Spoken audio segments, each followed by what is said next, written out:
All right, moving on in Wonder. Last time we had the Beecher Prep boys, or I guess Jack and August, running into these 7th graders, and things kind of got crazy. So let's take a look at where it goes now. Finally, after what had seemed like forever of running, someone yelled, "I think we lost him." "Amos? I'm right here," said Amos's voice a few feet behind us. "We can stop," Miles yelled from further up. "Jack?" I yelled. "Whoa," said Jack. "I'm right here." "I can't see a thing." "Are you sure we lost him?" Henry asked, letting go of my arm. That's when I realized that he'd been the one who was pulling me as we ran. "Yeah, shh, let's listen." We all got super quiet, listening for footsteps in the dark, and all we could hear were the crickets and frogs and our own crazy panting. We were out of breath, stomachs hurting, bodies bent over our knees. "We lost him," said Henry. "Whoa, that was intense." "What happened to the flashlight?" "I dropped it." "How did you guys know?" said Jack. "We saw them before. They looked like jerks." "You just rammed into them," I said to Amos. "I know, right?" laughed Amos. "He didn't even see it coming," said Miles. He was like, "Are you a freak too?" And you were like, "Bam," said Jack. "Bam," said Amos, throwing his fake punch in the air. But after I tackled him, I was like, "Run, Amos, you schmuck. He's 10 times bigger than you." And I got up and started running as fast as I could. We all started laughing. I grabbed Auggie and I was like, "Run," said Henry. "I didn't even know it was you pulling me," I answered. "That was wild," said Amos, shaking his head. "Totally wild." "Your lip is bleeding, dude." "I got in a couple of good punches," answered Amos, wiping his lip. "I think they were 7th graders. They were huge." "Losers," Henry shouted really loud. But we all hushed him. We listened for a second to make sure no one had heard him. "Where in the world are we?" asked Amos. "I can't even see the screen." "I think we're in the cornfields," answered Henry. "Duh, we're in the cornfield," said Miles, pushing a cornstalk at Henry. "Okay, I know exactly where we are," said Amos. "We have to go back in this direction. That'll take us to the other side of the field." "Yo, dudes," said Jack, hand high in the air. "That was really cool of you guys to come back for us. Really cool. Thanks." "No problem," answered Amos, high-fiving Jack. And then Miles and Henry high-fived him too. "Yeah, dude, thanks." I was holding my palm up like Jack just had, though I wasn't sure if they'd high-five me too. Amos looked at me and nodded. "It was cool how you stood your ground, little dude," he said, high-fiving me. "Yeah, Auggie," said Miles, high-fiving me too. "You were like, we're littler than you guys." I didn't know what else to say. I laughed. "Very cool," said Henry, and he high-fived me too. "Sorry I ripped your sweatshirt." I looked down and my sweatshirt was completely torn down the middle. One sleeve was ripped off and the other was so stretched out it was hanging down to my knees. "Hey, your elbow's bleeding," said Jack. "Yeah," I shrugged. It was starting to hurt a lot. "You okay?" said Jack, seeing my face. I nodded. Suddenly, I felt like crying. I was trying really hard not to do that. "Wait, your hearing aids are gone," said Jack. "What?" I yelled, touching my ears. The hearing aid band was definitely gone. That's why I felt like I was underwater. "Oh no," I said, and that's when I couldn't hold it anymore. Everything that had just happened kind of hit me, and I couldn't help it. I started to cry, like big crying, what Mom would call the waterworks. I was so embarrassed. I hid my face in my arm, but I couldn't stop the tears from coming. The guys were really nice to me, though. They patted me on the back. "You're okay, dude. It's okay," they said. "You're one brave little dude, you know that?" said Amos, putting his arm around my shoulders, and when I kept on crying, he put both his arms around me like my dad would have done and let me cry.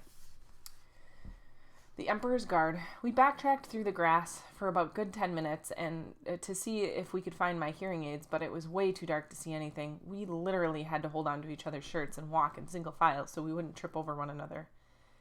It was like black ink had been poured all around. "This is hopeless," said Henry. "They could be anywhere." "Maybe we can come back with a flashlight," answered Amos. "No, it's okay," I said. "Let's just go back. Thanks, though." We walked back toward the cornfields and then cut through them until the back of the giant screen came into view. Since it was facing away from us, we didn't get any of the light from the screen at all until we had walked around the edge of the woods again. That's when we finally started seeing a little light.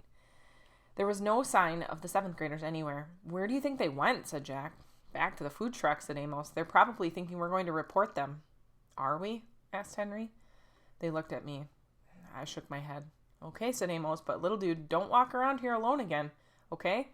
If you need to go somewhere, tell us, and we'll go with you." "Okay," I nodded. As we got closer to the screen, I could hear High on the Hill as the lonely goat herd, and could smell the cotton candy from one of the concession stands near the food trucks. There were lots of kids milling around in this area, so I pulled what was left of my hoodie over my head to keep my face down, hands in pockets as we made our way through the crowd. It had been a long time since I'd been out without my hearing aids, and it felt like I was miles under the earth. It felt like that song Miranda used to sing to me, "Ground control to Major Tom, your circuit's dead, there's something wrong." I did notice as I walked that Amos had stayed right next to me, and Jack was close on the other side of me, and Miles was in front of us, and Henry was in back of us.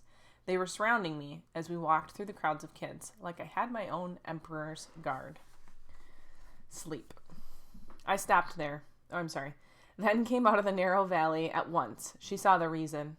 There stood Peter and Edmund and all the rest of Aslan's army, fighting desperately against the crowd of horrible creatures whom she had last seen. Only now, in the daylight, they looked even stranger and more evil and more deformed. I stopped there. I'd been reading for over an hour, and sleep still didn't come. It was almost 2 a.m. Everyone else was asleep. I had my flashlight on under the sleeping bag, and maybe the light was why I couldn't sleep, but I was too afraid to turn it off. I was afraid of how dark it was outside the sleeping bag. When we got back to our section in front of the movie screen, no one had even noticed we'd been gone. Mr. Tushman and Miss Rubin and Summer and all the rest of the kids were just watching the movie. They had no clue how something bad had almost happened to me and Jack. It's so weird how that can be, how you could have a night that's the worst in your life, but to everybody else, it's just an ordinary night. Like on my calendar at home, I would mark this as being one of the most horrific days of my life. This and the day Daisy died. But for the rest of the world, this was just an ordinary day, or maybe it was even a good day. Maybe somebody won the lottery today. Amos, Miles, and Henry brought me and Jack over to where we had been sitting before, with Summer and Maya and Reed, and then we went and sat where they had been sitting before, with Hamina and Savannah and their group. In a way, everything was exactly as we had left it before we went looking for the toilets. The sky was the same. The movie was the same. Everyone's faces were the same. Mine was the same. But something was different. Something had changed. I could see Amos and Miles and Henry telling their group what had just happened. I knew they were talking about it because they kept looking over at me while they were talking, even though the movie was still playing. People were whispering about it in the dark. News like that spreads fast. It was what everyone was talking about on the bus ride back to the cabins. All the girls, even the girls I didn't know very well, were asking me if I was okay. The boys were all talking about getting revenge on the group of 7th grade jerks, trying to figure out what school they were from. I wasn't planning on telling the teachers about any of what had happened, but they found out anyway. Maybe it was the torn sweatshirt or the bloody elbow, or maybe it's just that teachers hear everything.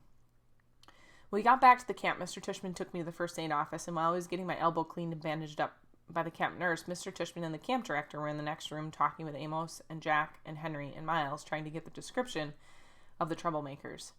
When he asked me about them a little later, I said I couldn't remember their faces at all, which wasn't true. It's their faces I kept seeing every time I closed my eyes to sleep.